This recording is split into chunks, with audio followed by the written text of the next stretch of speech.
কুদ্দুসে যে 3 মাস ধরে টিয়া নিল 50টা টিয়া অন দিল 50টা সুদে আসলে কত হইছে 700 টিয়া থেকে এটা লইতে হইব।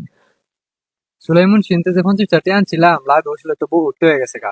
আমার তো খালি বিচারে বলাই কি এই কুদ্দুস তুমি দিয়া নবই রইছো তোমার বাইর থেকে খুঁজে এলাম আমার টাকা কই? টেহা দিবার লাগে তো বই রইছি। আচ্ছা তাহলে দেও তাড়াতাড়ি আমার আবার আরেক জায়গা যাওয়া লাগবো হেন 20 টিয়া পাই তাড়াতাড়ি দাও। একটা গুণান ছিল না আমরা 750 টাকা। জায়গা দিলে আমার আবার বাইবারটা পড়ে রইছে হে করেন তো লইতে হইব। শালার 5 ওয়াক্ত নামাজ পড়ে আবার শুনতো খা। তাহলে কাহিনীটা বুঝলাম না তো। আন কই আছো তুমি? আমি তো ওই যে প্রেম বাগাছ। কি রে আমি সব কই যাইতাছুইন? কই যাইতাছি বুঝো না 4 বছর আগে যে 2টি হাওলাত নিছিলাম হে তো লাভে আসলে 64 টিয়া হইছে সেটাকে তাড়াতাড়ি দাও আমারে। হিসাব আমার তো 64 টাকা নাই, তবে 50 টাকা আছে। এই 50 টাকা আপনি নেন।